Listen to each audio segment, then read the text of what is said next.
aos trabalhos, porque o professor Kleber vai falar ali do fundo, utilizando o PowerPoint, vai fazer a sua exposição sobre o tema o direito penal e a globalização. Antes de mais, essa questão é complexa, porque envolve questões de ordem filosófica, questões de ordem sociológica e questões de ordem jurídicas. Por que filosóficas? Porque é o local onde as relações nascem. Por que sociológica? É o local onde as relações se entrelaçam. E por que jurídicas? Porque é onde justamente as relações encontram limites, encontram imposições impostas pela lei. Ok? Então, ensaio a responsabilidade penal rompendo paradigmas, avançando. Não vejo esperança para o futuro do nosso povo se ele depender da frívola mocidade de hoje, pois todos os jovens são, por certo, indivisivelmente frívolos. Quando eu era menino, ensinavam-nos a ser discretos e a respeitar os mais velhos, mas os moços de hoje são excessivamente sabidos e não toleram restrições. Hesíodo, poeta grego, século VIII a.C. Avançando. Aí, no sinopse, prelúdio. A fixação da imputabilidade penal da pessoa aos 16 anos de idade fomentou essa pesquisa. Ela é, antes de mais, um exercício de formulação de ideias e de questionamentos sem pretender indexar premissas exatas, mas pontuar questões fáticas. A intenção é produzir discussões, formulação por intermédio deste seminário, mais perguntas que respostas, prontas e acabadas. A responsabilidade penal do adolescente é um problema da civilização moderna e pós-moderna que se parou de questionar, em especial no âmbito legislativo. Há significativos argumentos para cada premissa, reduzir ou não a idade penal na legislação brasileira, mas elas reagem entre si. A abordagem dela pontua implicações teóricas e práticas no que toca ao controle social punitivo das infrações penais cometidas por pessoas que possuem 16 anos de idade. Pretende-se, assim, ofertar uma reflexão cujo objetivo não é explicar a idade penal, mas por que e como reduzi-la. Avançando. O Código de Hammurabi não mencionava a idade do infrator, mas filho, filha, alguém, pastor de ovelhas, proprietário, mercenário. Esse mercenário aqui era aquela pessoa que vendia o seu trabalho, a pessoa que era paga para ir à guerra, a pessoa que era paga para prantear os mortos, a pessoa que era paga para guarnecer, etc. O alfaiate, o carpinteiro, etc., que possuíssem discernimento, eles responderiam pelos atos que praticassem, né? Na antiguidade, o direito em relação à infância e adolescência não existia. As antigas leis permitiam a eliminação de filhos defeituosos e doentes mentais, ao passo que outras aceitavam a asfixia de recém-nascidos que fossem do sexo feminino. Aqui é um detalhe interessante. A preocupação, na verdade, com a adolescência e a infância, ela surgiu com a Revolução Francesa. E o que é mais interessante ainda é que nós vamos observar que com a Revolução Francesa, o que fez o Rousseau? O Rousseau, olha a estratégia econômica do Rousseau, como é que foi interessante. O que o Rousseau fez? Os empregos criados com a Revolução Francesa, e consequentemente a Revolução Industrial, lá na frente, eram para os homens. Então esses empregos, como foram criados para os homens, fez com que as mulheres ficassem em casa. E automaticamente as mulheres ficando em casa, elas aproximavam os filhos, surgindo o mito da maternidade, da amamentação. E isso é tão verdade que nessas leis antigas aí que permitiam, né, a eliminação dos filhos, haviam aquelas situações de que os reis, por exemplo, eles não criavam as crianças, os seus filhos. Eles eram criados fora do contexto ali do rei e da rainha, e comiam o que lhes davam, dormiam em camas sem confortos, vestiam o que lhe davam para vestir, comiam o que lhes davam para comer, e quando eles estavam maiores, eles voltavam para o contexto para morar com os reis.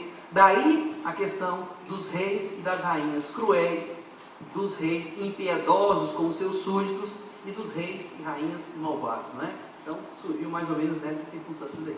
Então, o primeiro registro histórico normatizado de direito penal encontra-se em Roma, com a distinção entre infantes, púberes e impúberes contida na Lei das 12 Tábuas, datada de 450 a.C. Considerava o desenvolvimento estrutural para nortear os limites daquela classificação, avançando.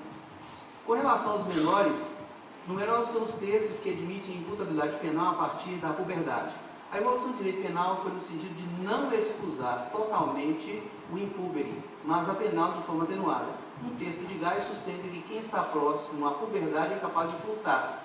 E o Piano acredita que, embora impúbere, se pode imputar um fato delituoso desde que seja capaz do dolo, segundo o professor Luiz, em princípios constitucionais penais. A Magna Carta de 215, ela não se referiu à idade de se responsabilizar criminalmente o infrator. Entre 1500 e 1889, a assistência ao menor se realizou de modo geral pela Igreja Católica, por intermédio de jesuítas e pela iniciativa privada por meio daqueles que se sensibilizavam com a situação de miséria presenciada pelas pessoas. E no dia 14 de janeiro de 1738, fundou-se, na cidade do Rio de Janeiro, a primeira Casa dos Expostos, onde as crianças abandonadas eram recebidas e criadas pela caridade pública. Aqui é um detalhe interessante.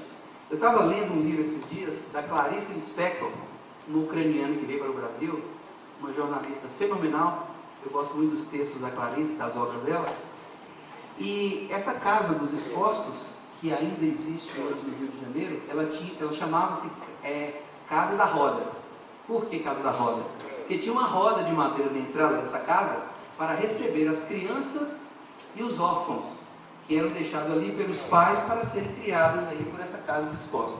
Entretanto, a Clarice Lispector, apesar de ser uma jornalista de proa, eu observei nos textos que ela escreveu sobre isso aí, uma indignação dela. Ela tinha uma queda pelo direito penal, porque ela criticou muito essa Casa dos Expostos e o próprio Código Penal da época, as instruções normativas da época, 1940 mais ou menos, que criticavam que não podia receber crianças e órfãos se eles não fossem identificados.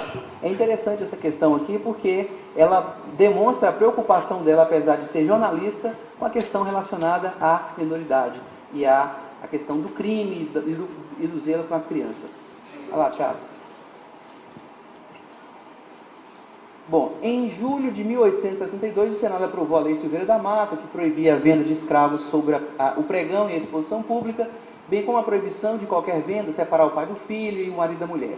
Entre 1889 e 64, período filantrópico, científico e higienista, aliás, período bastante interessante da história brasileira, que eu sugiro a todos os acadêmicos de direito que conheçam um pouquinho mais desse período filantrópico, científico e higienista.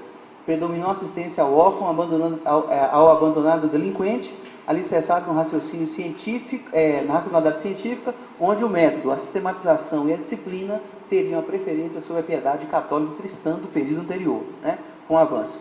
Em 1889, por meio da Corte de Illinois, foi criado o primeiro Tribunal de Menores dos Estados Unidos. Tratar a criança e adolescente como seus direitos diferenciados encontra seu precedente em 1896 em Nova York. Nesse ano, a menina de 9 anos foi espancada pelos pais e a Sociedade de Proteção aos Animais iniciou um processo judicial contra ela, eles saindo aí a primeira Liga de Proteção à Criança, ok? A infância, desculpe. Olha lá, Thiago. Abordagem filosófica.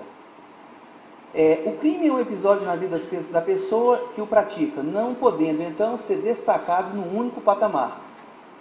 Ele não pode apresentar-se no dia a dia como um conceito imutável no espaço-tempo. Daí que as suas consequências produzirão resultados jamais esquecidos, pois sinalizam no espaço-tempo uma agressão ao bem jurídico.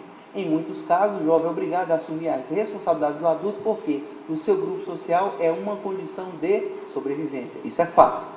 Na classe média e nas classes altas, o adolescente vê a inserção na sociedade ser retardada em nome de uma formação superior, sem que isso impeça o seu experimento no mundo do sexo e noutras múltiplas ações que a lei consagra aos adultos.